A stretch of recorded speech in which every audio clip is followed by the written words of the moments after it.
Shalom and welcome to our 19th annual Passover, Feast of Unleavened Bread. This is Behold the Lamb of Yahweh, Yahweh ben Yahweh, Night 2. We're talking about salvation, keeping this ordinance forever.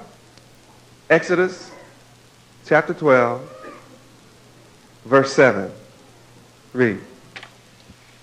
And they shall take of the blood, and strike it on the two side posts, and on the upper doorposts of the houses, wherein they shall eat it.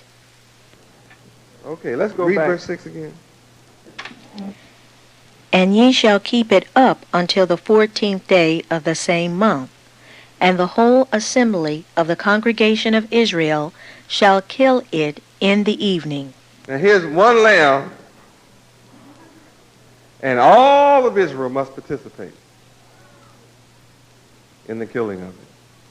Think about that. Something interesting about that. Numbers chapter 9, verse 3. Okay, read. In the 14th day of this month at even, ye shall keep it in his appointed season, according to all the rites of it, and according to all the ceremonies thereof, shall ye keep it. Deuteronomy 16:1. Read. Observe the month of Abib, and keep the Passover unto the Lord thy God Yahweh. For in the month of Abib, the Lord thy God Yahweh brought thee forth out of Egypt by night. Verse 6 of that same chapter. Read.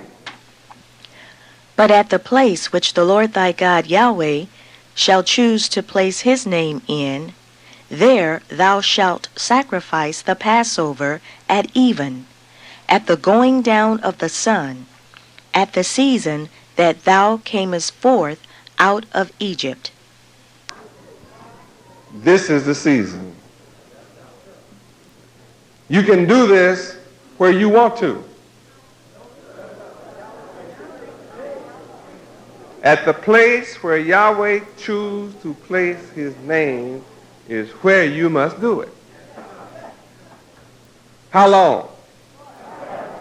You can choose where Yahweh's name is to be placed. It's where he chooses. It's where Yahweh chooses to place his name. Who's talking to you? Yahweh. How long is this to be? Forever. You've read tonight. It's how long? Forever. All right. Sound like we're getting to have a clear picture here. Let's go back to Exodus chapter 12. Exodus chapter 12, verse 7. Read. And they shall take of the blood, and strike it on the two side posts, and on the upper doorpost of the houses, wherein they shall eat it. Now, are we going to go out and get some lamb, some sheep, and get some cups of blood, and go out on our house and put blood all on the doorposts and stuff? Most of us don't have doorposts. Some of us don't have a house. You live in somebody else's apartment. How many would like to see what that really means today? It's answered in the book what it means. I'm not just going to say this. Ezekiel chapter 9, verse 4 explains what it means today. Read. And the Lord Yahweh said unto him, Who's talking again? Yahweh's talking right now. Read. Go through the midst of the city, through the midst of Jerusalem, and set a mark upon the foreheads of the men that sigh, and that cry for all the abominations that be done in the midst thereof. Notice that there's a substitute for the blood of the lamb. It becomes what? A mark. Where? On your forehead. All the men that are tired of the abominations must have a mark upon their forehead. That's the only way you're going to be saved. In Egypt, you were saved by blood on the doorpost from a lamb. Now the lamb is with you, and you can't kill the lamb. The lamb that is with you is without blemish, without wrong. It doesn't matter what you think. The lamb is without wrong. I shut myself up. My message is perfect. And I'm telling you, you must now have to be saved and delivered and brought out of America. You must have a mark upon your forehead. Well, what you mean? What kind of mark? You gonna hit me in the head with a hammer? Cut me with a knife? Burn me with a torch? Oh, Lord, I don't want to get no marks on me.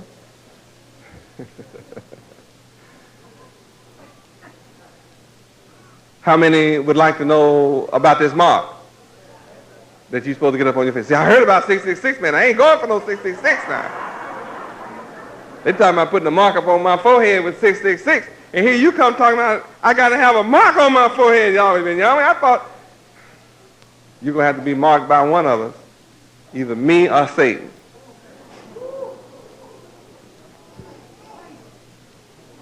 You thought all you had to do was avoid Satan's mark, 666 in your forehead. See, now you got another mark coming. I'm going to knock one upside your head.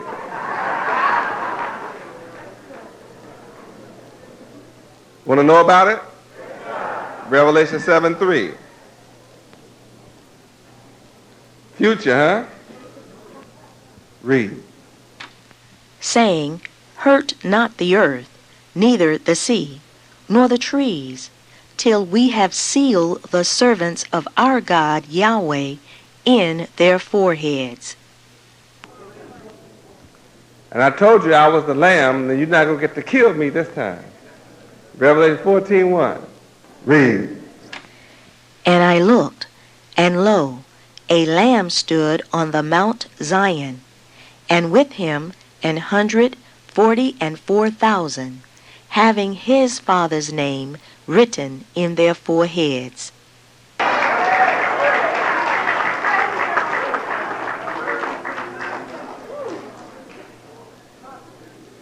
I am that lamb. I am the lamb. See, they killed it before, but you can't kill it. You can't kill it. They killed one. They killed a lamb. They've been killing sheep all the time, symbolically. But see, you can't kill me. Don't you see this? Don't you see the results? Because there's going to be 144,000 of you that are going to stand with me. I'm not worried about am I going to get my 144,000 of you. I am.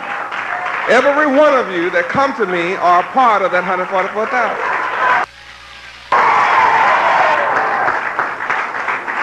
Praise God. That's what Passover is all about. You giving up your slave name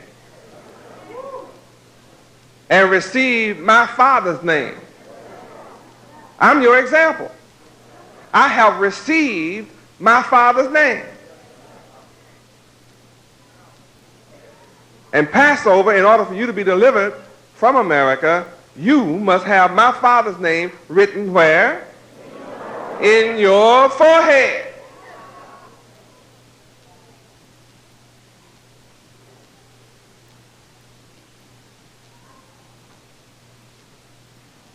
That's deeper than simply being able to say the name. It must be indelibly imprinted, written.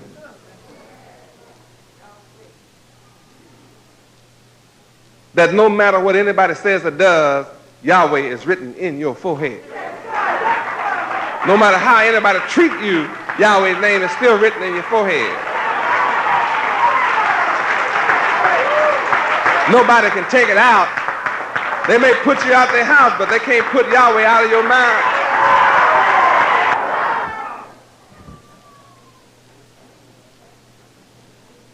That's incredible too.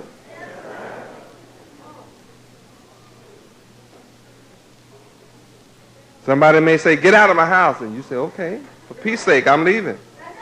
But I'm not leaving Yahweh. I might leave your presence, but I'm not leaving Yahweh. Watch and see. You'll see. Watch me.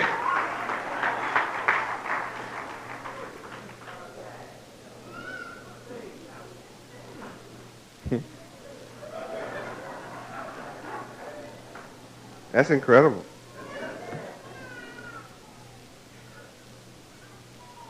Revelation 9:4. This is going to blow you right on into a real understanding. Read. And it was commanded them that they should not hurt the grass of the earth, neither any green thing, neither any tree, but only those men which have not the seal of Yahweh in their foreheads. When you watch the news, you watch television, you see men dying. Right on the screen, you see their brains blown out, gassed to death by the thousands. Chemical warfare, that's all going on now. Bombs being dropped. People throw a rock and get shot to death.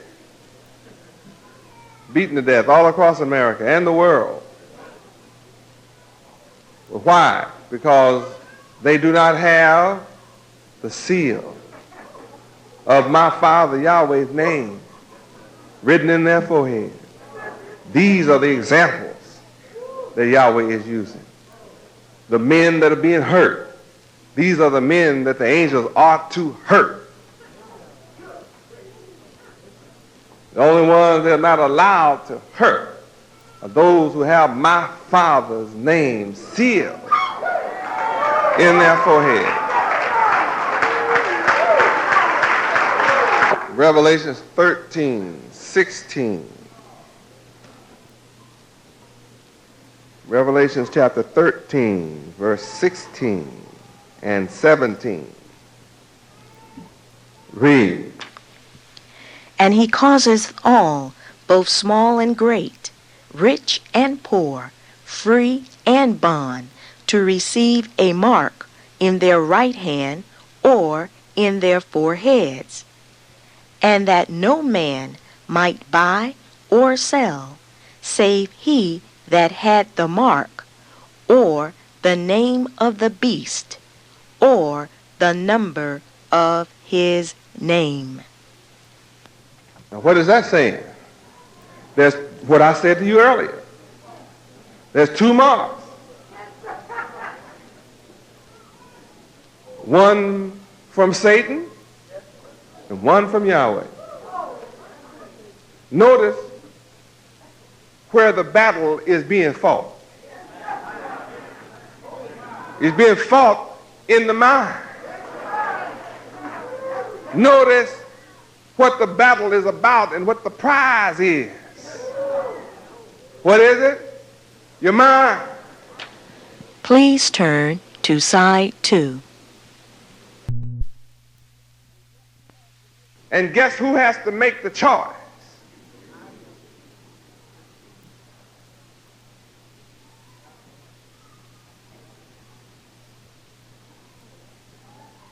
That makes this what kind of day?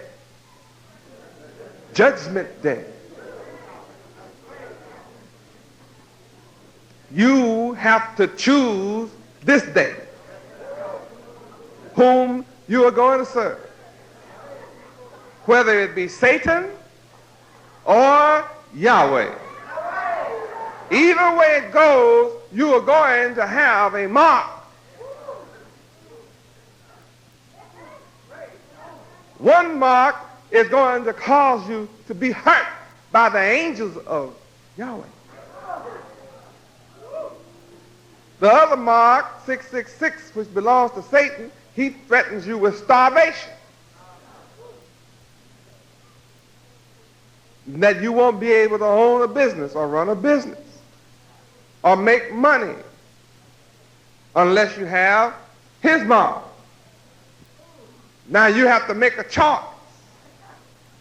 between the man that can destroy your body, or choose the man that can destroy both body and soul and cast it in hell. You have to choose this day who you fear the most.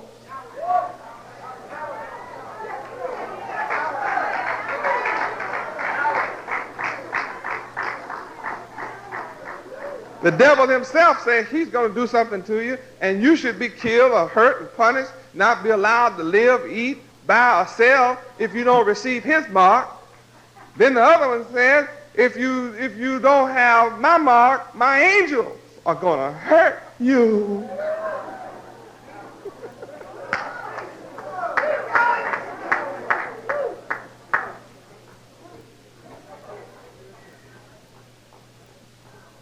Either way, you are faced with a painful decision, but the results will be different.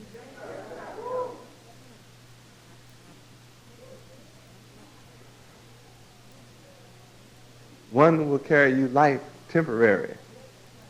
One carries life eternal. Woo, what a choice. What a choice. Revelation 20 and 4. Revelation chapter 20, verse 4. This is awesome here to read this one. Read. This is frightening one here. Read. And I saw thrones, and they sat upon them, and judgment was given unto them. And I saw the souls of them that were beheaded for the witness of Yahweh ben Yahweh, and for the word of Yahweh, and which had not worshipped the beast, neither his image, neither had received his mark upon their foreheads, or in their hands. And they lived and reigned with Yahweh ben Yahweh 1,000 years. See, now some will be beheaded. Ooh, ooh. You have to choose the fear of losing your head or not worship the beast.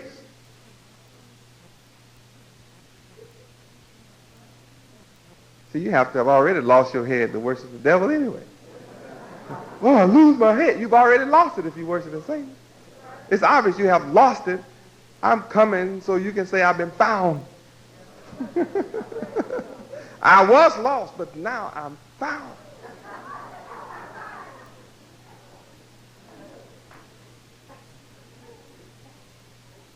This is some class.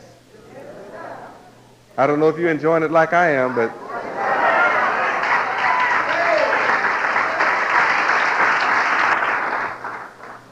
Daniel 7:9.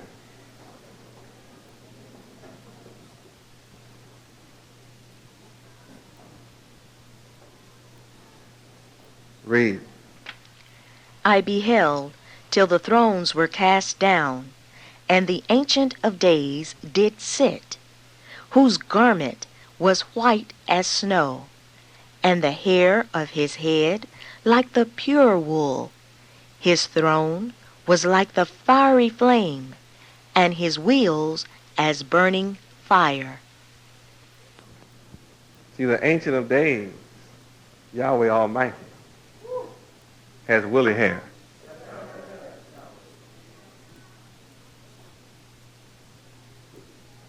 And he has a throne.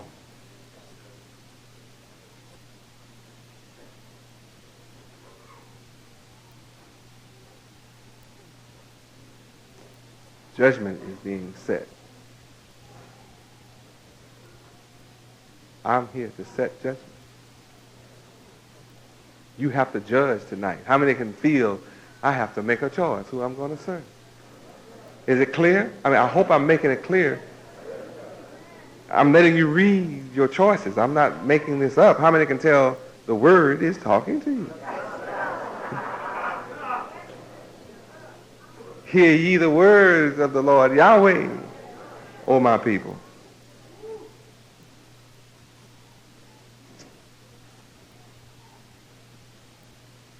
Matthew 19:28.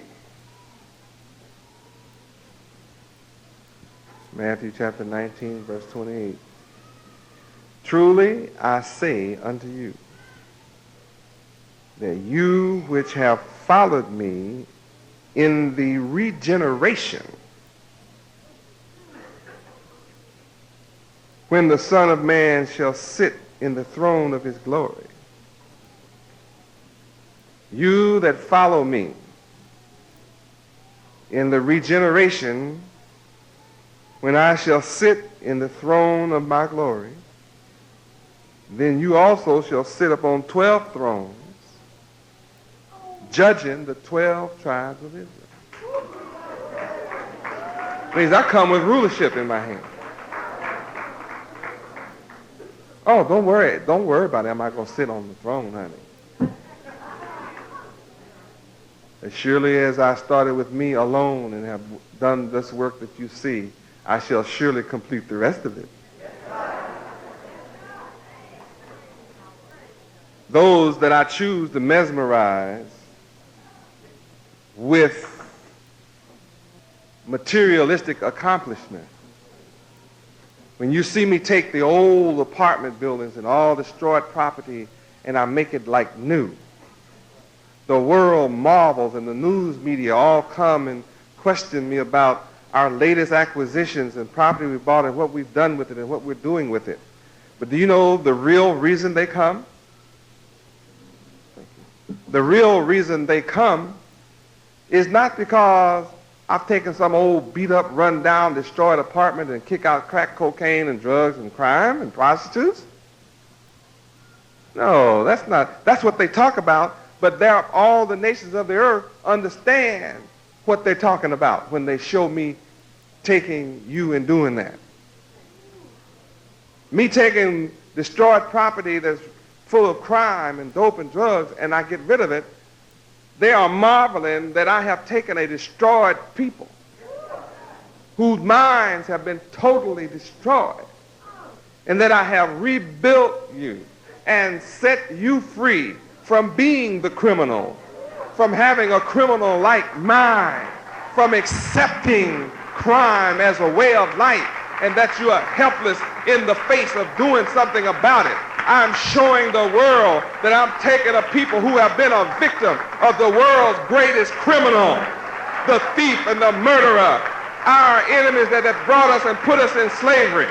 I have taken you, rescued your minds from them, and I am rebuilding your minds and making it new inside and out. I am causing you to be reformed, cast off the old man and take on a new man. I'm causing you to be renewed in the spirit of your mind. So when they come and ask me about the physical building, they know I'm building a spiritual building in you which shall never be destroyed.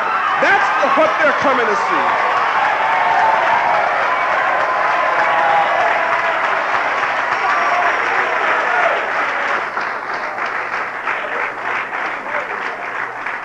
That's the deliverance from America. This concludes night 2 of Behold the Lamb of Yahweh, Yahweh ben Yahweh.